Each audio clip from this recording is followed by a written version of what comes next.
सब मनुष्य हैं, लेकिन कैरेट गिर गया है, शुद्धता कम है।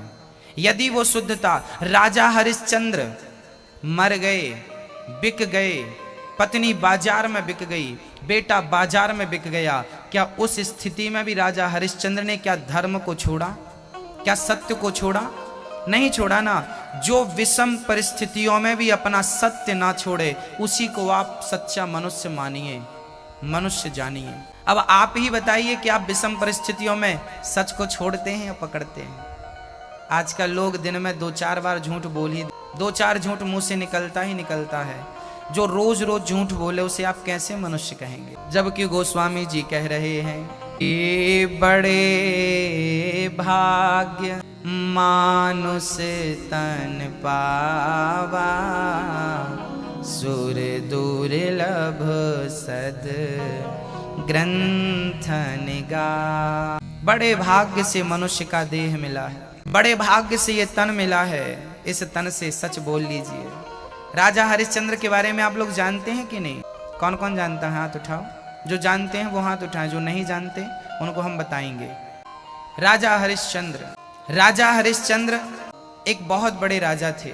उनकी पत्नी का नाम था तारा, उनके पुत्र का नाम था रोहित। धर्म का बड़ा ख्याल था, कभी वो असत्य नहीं बोला करते थे। राजा हरिश्चंद्र सत्यवादी राजा थे। राजा हरिश्चंद्र का नियम था कि बिना दान किए भोजन ग्रहण नहीं करते। पहले रोज दान करते थे, सोना चांदी हीरा मोती जमीन, अन्न दान, भूमि दान, सोना दान, जल दान, गौ दान, जो बन पड़े हरिश्चंद्र सारा दान। देवराज इंद्र भी उनके पास आते थे उनसे मदद मांगने के लिए। इतने धर्मात्मा राजा थे। अच्छा, जब आप धर्मात्मा होते हैं ना, तो आपके घर में लक्ष्मी नाचती हैं, फिर जीवन में कोई कमी नहीं। जो सत्य के मार्ग में चलता है ना, उसके जीवन में कभी धन का, लक्ष्मी का अभाव नहीं होता। धर्म के प्रति भाव बना रहे बस।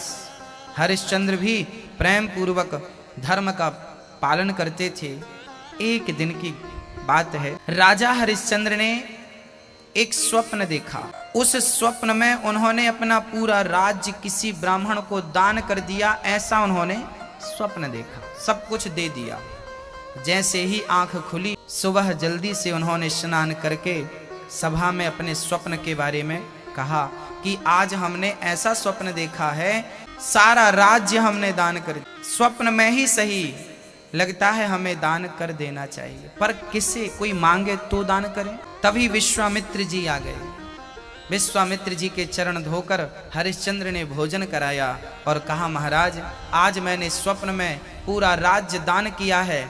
आज मैं अपना पूरा राज्य आपके श्री चरणों में समर्पित कर रहा हूँ, क्या आप स्वीकार करेंगे? विश्वामित्र जी बोले, जरूर स्वीकार करेंगे।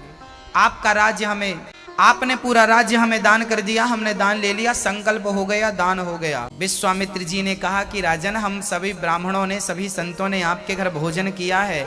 अभी आपने दान दिया वो तो आपकी मर्जी से दिया है, पर आपने हमें सबको भोजन तो कराया है ना। 1100 साधु हैं, तो हम सभी साधुओं को दक्षिणा तो देनी, तो अब आप हमें दक्षिणा दे दो।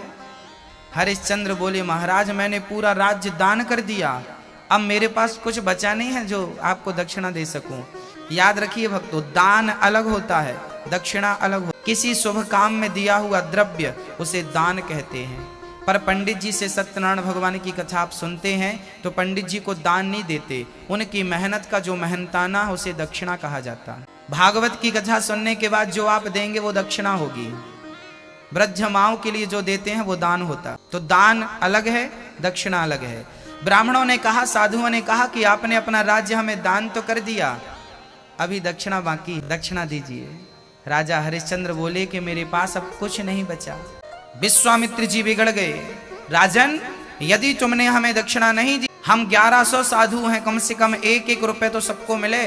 उस जमाने में 1-1 स्वर्ण, उस समय सोने के सिक्के चलते थे, 1-1 स्वर्ण मुद्राएं तो कम से कम मिलने चाहिए। तो 1100 साधु हैं तो 1100 स्वर्ण मुद्राएं तो लाओ। अब हरिश्चंद्र संकट में पड़े, महाराज, मुझे 1 माह का वक्त, ठीक है। विश्वामित्र जी ने 1 महीने का समय दिया विश्वामित्र जी हरिश्चंद्र से कहते हैं कि अपने पूरे राजसी वस्त्र उतार दो। राजा हरिश्चंद्र ने पूरे राजसी वस्त्र आभूषण इत्यादि सब उतार दिए। पत्नी और बेटा रोहित ने भी सारे आभूषण उतार दिए और सिंपल से साधारण से वस्त्र पहन नगर से निकल पड़े। काम ढूंढने लगे, भाई कोई काम हो तो दे दो, हम काम करके 1100 का कर्जा है सिर पर उतारना चाहते हैं। विश्वामित्र जी बोले कि हमारे राज्य में आप काम नहीं मांगेंगे, हमारे राज्य में आप काम नहीं करेंगे।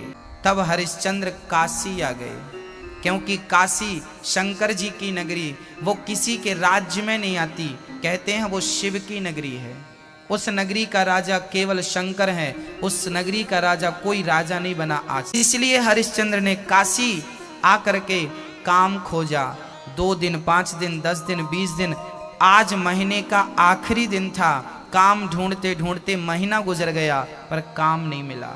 विश्वामित्र जी आ गए, हमें 1100 स्वर्ण मुद्राओं का आज आखिरी दिन है, दो।